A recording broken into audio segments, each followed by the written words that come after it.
आ गए तुम दोनों? चलो आओ, बैठ जाओ। जशोदा जी बता तो दो, सवेरे सवेरे क्यों बुलाया है हम सबको? रुको, इतनी शीघ्रता क्या है? पहले इन बालकों को कुछ खिलाने तो दो। अभी खेलने निकलेंगे ना, पूरी दोपहरी दिखाई ना देंगे।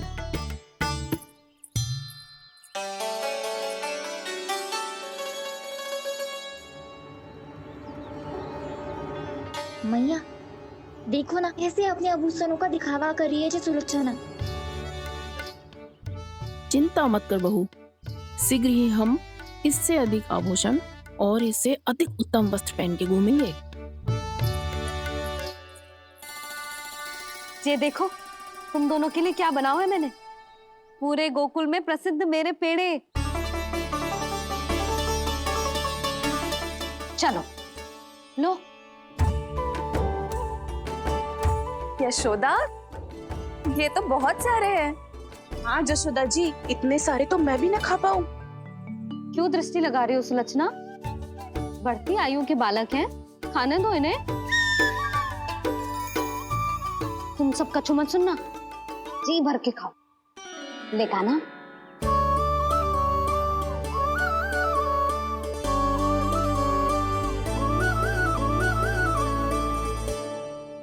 हे नारायण, मैंने अपने कान्हा को जो सिखाओ है, बस वे उसे स्मरण रखें और उसका पालन करें। ले और ले। ले ले।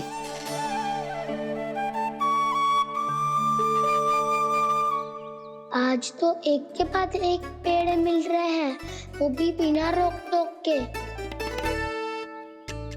मैया दो के बाद तीसरी मिठाई बड़ी कठिनाई से खाने देती है, पर आज सादा लाड पेड़ों के माध्यम से जिता रही है। कछु तो रहस्य है। प्रभु, क्या आप भी वही सोच रहे हैं जो मैं सोच रही हूँ? कोई परीक्षा तो नहीं ले रही है ये? किस सोच में पड़ गए तुम दोनों?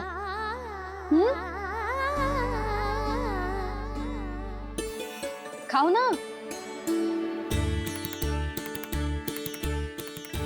जब तक पेट और मन दोनों ना भर जाए, तब तक खाओ।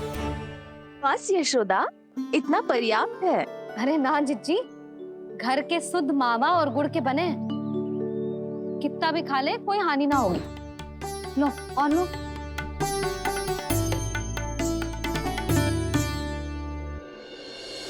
प्रभु, परीक्षा ही है ये तो खाए जा रहा है, कहीं मेरी दी हुई सीख भूल तो ना खाओ, सारा खेल बिगड़ जाएगा। सदैव स्मरण रखियो लल्ला, लोभ बहुत भयानक होता है, बहुत भयंकर।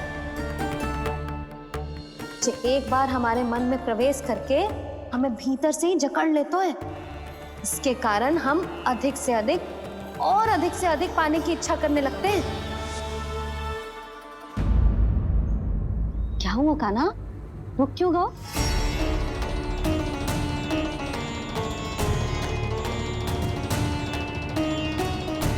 आपने तो सिखाया था मैया, जितनी आवश्यकता हो उतना ही लेना चाहिए, लोभ कभी ना करना चाहिए। बहुत बुरा राक्षस है लोभ।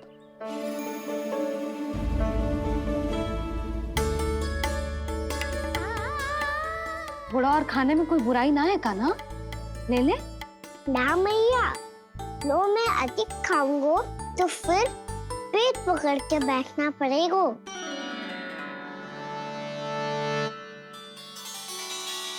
हाँ, मेरा भी पेट भर गया। कान्हा सही कह रहा है छोटी माँ, लोग बहुत भयानक राक्षस है। जो भी लोग के चक्कर में पड़ेगो वो बहुत बुरा फंसेगो। अच्छा जाओ, जाके खेलो तुम दोनों। मैया, ये पेड़ अपने सखाओं के लिए भी ले जाऊं मैं? हाँ लल्ला, ले जा अवश्य।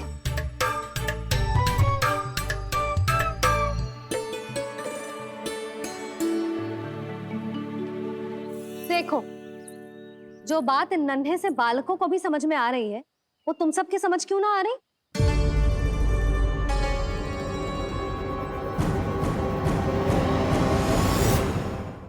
क्या समझाना चाहती हो जशोदा जी? तनिक खुल के बोलो। जब बसंता खाने के बाद भी हलवा खाने का हट कर तो है, तो उसे मना क्यों करती है? इसीलिए ना, ताकि स्वाद के लोभ में उसका स्वास्थ्य ना बिगड़ जाए। और उज्जवल, जब भरी दोपहरी में बाहर खेलने का हट कर तो है, तो तू उसे मना क्यों करती है? इसीलिए ना कि खेल के लोभ में उसे लू ना लग जाए। हाँ, और पुराण पढ़ना तो अच्छी बात है ना। तो श्रीदामा जब रात में दीप के प्रकाश में पुराण की कथाएं पढ़ना चाहते है, तो क्यों मना करती है? उसे बता। ताकि कथाओं के लोभ में उसकी दृष्टि खराब ना हो जाए जीजी। तो इसका अर्थ तो यही है ना कि लोभ चाहे पेड़ों का हो, चाहे पुराण की कथाओं का हो, या फिर अधिक धन अर्जित करने का हो, लोभ सदैव हानिकारक ही होता है। जे बात तुम ही सब ना समझोगी, तो अपने बालकों को कैसे समझाओगी? बोलो। हम सबकी मैया यहाँ क्यों आई है? डांट पड़ी क्या? चौरी विद्या प्रसारण टोली के बारे में सबको पता चल गो क्या? चिंता के चने चबाना छोड़ो और ये पेड़े खाओ। भीतर और भी गंभीर समस्या पे चर्चा चल रही है। कैसी समस्या? लोग की भयानक राक्षस की समस्या। व्यापारी जी, नंद जी ने कल सभा बुलाई थी और आज रानी यशोदा जी ने सारी स्त्रियों को अपने घर पे बुलाया है। तो आपको नहीं लगता कि हमें कुछ करना चाहिए? करना तो चाहिए गुप्तचर। सबसे पहले हमें हाट जाकर गोकुल वासियों की प्रतीक्षा करनी चाहिए। सूर्यास्त से पहले वो सारे मूर्ख वहां आने वाले हैं, मेरे सामने नारायण के नाम का प्रण लेने। उन्हें चाहे कोई भी कितना भी समझा ले बुझा ले, उससे कोई अंतर नहीं पड़ेगा गुप्तचर। हमारा वास्तविक धन क्या है? दूध, घी, दही, माखन, यही ना? हाँ, तो श्री नारायण की कृपा से तो हमारे पास इसकी कोई कमी ही ना है। तो हम सब तो पहले से ही धनवान हुए ना। तो फिर जे गोधन अपने परिवार और संतान में बांटने के बाद जो भी बचतो है, वो तो हाट पे बिखी जातो है ना। तो फिर मथुरा के किसी अपरिचित व्यापारी के साथ माथा फोड़ने की क्या आवश्यकता है? जशोदा जी, हम आपकी और नंदराज की चिंता समझते, पर इसकी कोई आवश्यकता ना है। कुछ उल्टा सीधा नहीं करेंगे हम। विश्वास रखो जशोदा, हम जो कुछ करेंगे समझदारी से करेंगे। लोभ में आके कोई निर्णय नहीं लेंगे हम लोग, है ना? हाँ। अच्छा, अब चलती हूँ। बुलावे की सूचना पाके सब कार्य ऐसे ही छोड़कर आ गई थी।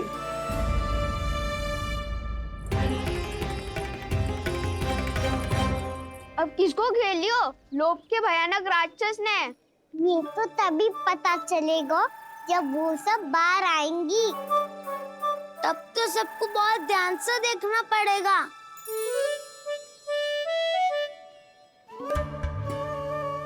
देखना तो पड़ेगा दाऊ, तभी तो पता चलेगा माखन चुराने किसके यहाँ जाना है। नाना,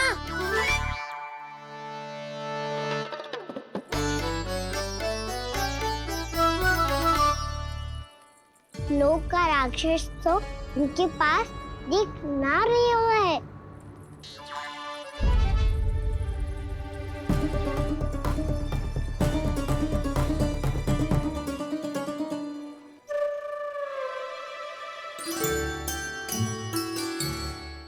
नारायण का बहुत बहुत धन्यवाद। कान्हा, मेरी मैया को घेर रहे है क्या उस राक्षस ने? यशोदा भाभी और नंद भैया कितने चिंतित थे ना। पक्का कछु न कछु कारण तो अवश्य होगा। हाँ, मुझे भी सच लग रहा है कि धनवान बनने के चक्कर में मैं तनिक ज्यादा ही लोभ में पड़ गई थी। नहीं, बस गए। और मेरी मैया दादी उनका क्या गाना? बहू, सुलक्षणा की जैसे ढेर सारा धन कमाने के चक्कर में लोभ में तो ना आ रहे ना हम। हे नारायण, बहुत कृपा है आपकी। लगता है लोभ का राक्षस किसी को अपनी चपेट में नहीं ले पाया। लेता भी कैसे दाऊ? मेरी मैया ने जो समझायो है। क्या लगता है यशोदा, इन्हें समझ आया होगा? आशा तो यही है, और अब भी ना समझी तो फिर तो नारायण भी ना समझा सकते। सुनो, दोपहरी में हम सब मिलेंगे। दोपहरी में? तो क्या तू तब निश्चित करेगो कि आज किसके यहाँ जाना है माखन? आज कोई माखन चोरी नहीं होगी। क्षमा करना राऊ, भैया के का समझाने के बाद भी जिसके समझ में कछु ना आई हुई थी उसके घर चोरी तो करनी पड़ेगी आज।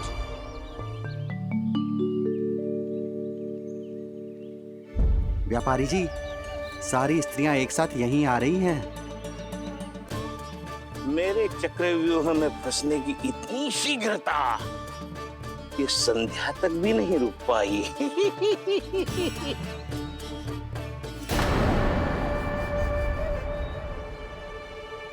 पर ये आपके तरफ ध्यान क्यों नहीं दे रही हैं? लगता है गोकुल की रानी ने इनको पाठ पढ़ा ही दिया। अब आपको ही कुछ करना होगा व्यापारी जी। करूंगा, अपनी चाल सबसे अंत में चलूंगा, किंतु अभी उनके लिए एक घोषणा ही पर्याप्त होगी। तुमने सबको सूचित तो कर दिया है ना कि सबको अग्रिम धनराशि मिलेगी, वो भी दूध, दही, माखन, घी बेचने के बाद नहीं, वो पहले ही मिला करेगी। वो भी केवल एक दिन की नहीं, पूरे सप्ताह की। मैं बिल्कुल सही कह रही थी। जशोदा जी और नंदराज व्यर्थ ही चिंता कर रहे थे। यदि इन व्यापारी जी के मन में कोई मैल होता तुझे अग्रिम धनराशि थोड़ी ना देते। बात तो तुम सही कह रही हो सुलक्षणा।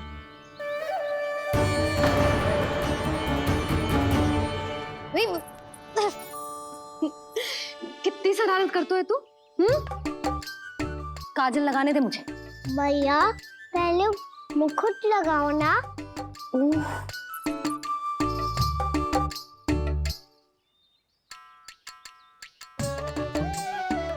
और मेरी मुंडी?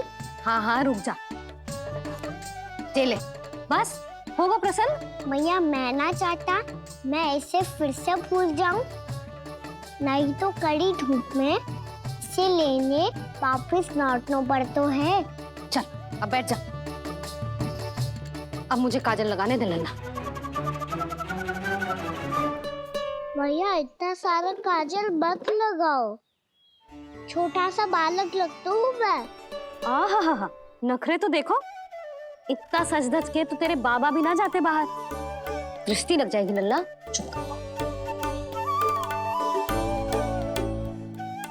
उनको तो आ सकता ही ना है मैया, वो तो गोकुल के राजा है।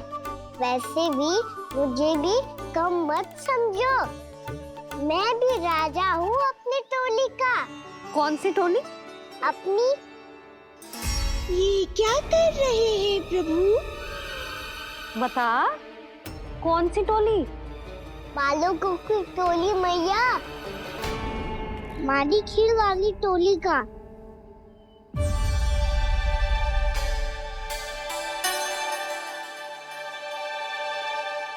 क्या हुआ जी? देखो जी, आप इतनी चिंता मत ही करो। आप गोकुल के राजा हो और जे बालकों की टोली का राजा है, तो मैं भी जसोदा हूँ, मैं कोई कम थोड़ी ना हूँ। मैं भी गोकुल की स्त्रियों की रानी हूँ। मैंने सबको समझाओ है, सब समझ गई हैं। उपनंद भैया से बात करके आ रहा हूँ अभी। पता चलो है कि उस व्यापारी ने अग्रिम राशि का लोभ दिया है सबको। मुझे ना लगता तुम्हारे समझाने का कोई लाभ हो। अभी तो ये सब समझ के गई, बोल के भी गई कि अब उस व्यापारी के फेर में ना फंसेंगी। इतनी शीघ्र पलट गई, इन सब में अपनी बुद्धि ना है क्या? जब कोई विकार मन में बस जाता है ना यशोदा, तो सूझबूझ सब समाप्त हो जाती। तो मुझे ही कच्चू करना पड़ेगा। मैया मैं जाऊं? हाँ तू जा।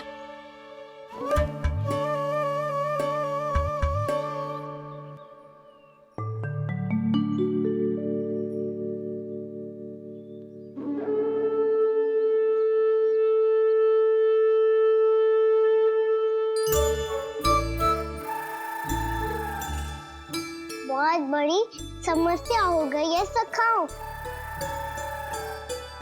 कैसी समस्या? लोग का भयानक राक्षस कहीं ना गए हो, वो अभी भी यही है। मुझे पता था। और इसका सबसे अधिक प्रभाव तो मेरी मैया और दादी पर ही हुआ है। तुम सच कह रहे हो उज्जवल? हाँ। अरे कछु ना बलदाऊ, जे बड़ बोला तो ऐसे ही बात करते रहेगा बड़ा चढ़ा के। बड़ा चढ़ा के नहीं बोल रहा हूँ मैं। आज से घर पे दूध दही माखन घी सिर्फ एक बार ही मिलेगा। पर क्यों? ताकि अधिक से अधिक दूध दही माखन घी बचाकर उस व्यापारी को 2 गुना मूल्य पे बेचा जाए। इतने से तो काम ना चलेगा। उस सुलक्षणा से, और मैं तो कहूँ सुलक्षणा से ही क्यों, पूरे गोकुल में सबसे अधिक धनवान बनना है तो और माखन जमा करना पड़ेगा। हाँ हाँ मैया, लाओ मैं से ऊपर रख देती हूँ। चोरी चुपके से खा तो ना जाएगी ना? तेरी घबराहट बता रही है कि घर से निकलने से पहले तूने थोड़ो माखन तो खाया है। सच्ची बोल। ना ना मैया, मैं क्यों माखन खाऊंगी? मैं भी तेरी मैया हूँ लाली, माप के रखो तो मैंने।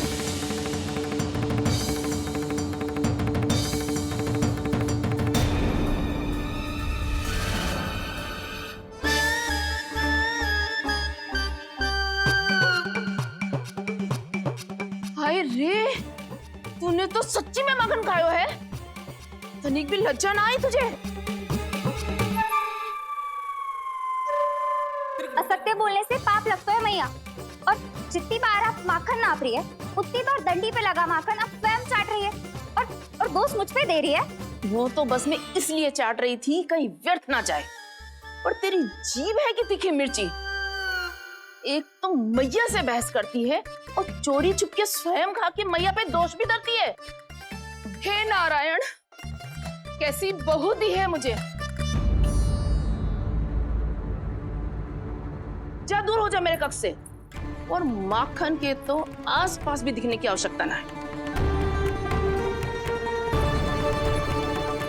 इस चटोरी को तो कोई भरोसा ना है। माखन को तो सुरक्षित स्थान पर रखना पड़ेगा।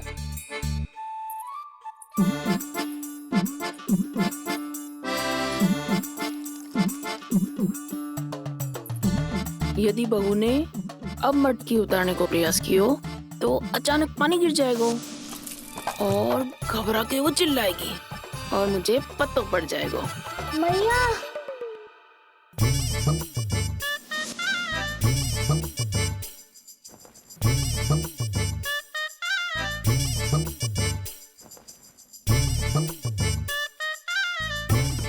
ये माखन तो मैं किसी को छूने भी ना दूंगी, तभी तो बनूंगी धनवान, बहुत धनवान।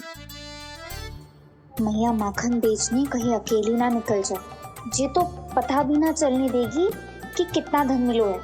इन्हें अकेली धनवान ना बनने दूंगी मैं भी बनूंगी धनवान, बहुत धनवान। पहले तो जब चाहे तब भरपूर माखन खा सकता था, पर अब दोनों तो ऐसे संभाल के रखती हैं कि जैसे माखन की मटकी ना स्वप्न का कलश हो। मेरे यहाँ भी ऐसा ही हो रहा है। नारायण का बहुत बहुत धन्यवाद। नंद और जशोदा जी की बातों में आने से पहले ही सत्य का पता चल गया।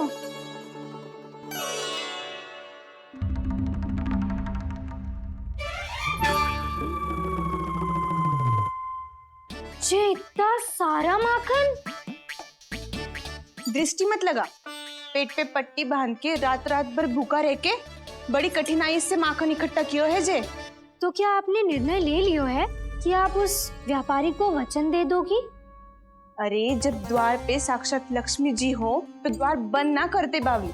तू अभी छोटी है, मैं तो कहती हूँ तू भी अपने भविष्य के बारे में अभी से सोचना आरंभ कर दे। कटौती तो मेरे घर पे भी आरंभ हो गई है का ना। वो मैया ने कहा है ये दूध चाहिए या दही चाहिए ये माखन चाहिए, जो भी चाहिए एक ही बार मिलेगा।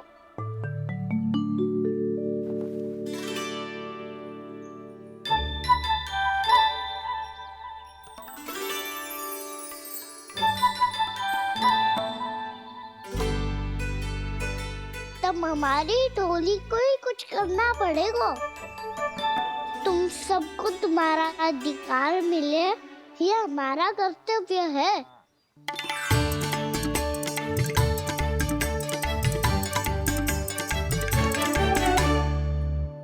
अब हम कछु ना कर सकते यशोदा। यदि अब मैंने उन्हें रोको तो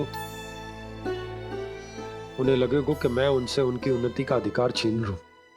दूध दही माखन पे सबसे पहला अधिकार बच्चों का होता है, फिर घर के बालकों का, और ये अधिकार हमें दिलाना चाहिए, है ना दाऊ? मैं सब समझता हूँ कान्हा, तुम मुझसे इसलिए पूछ रहे हो ताकि तुम माखन चोरी की योजना बना सको, पर मैं तुम्हारा समर्थन नहीं करूँगा। पर दाऊ ना, पिछली बार तुमने ही कहा था ना कि हम ये चोरी केवल वानर महाराज की सहायता के लिए कर रहे हैं। लो, वानर महाराज भी आ गए हमारा साथ देने। आज कोई किसी का साथ नहीं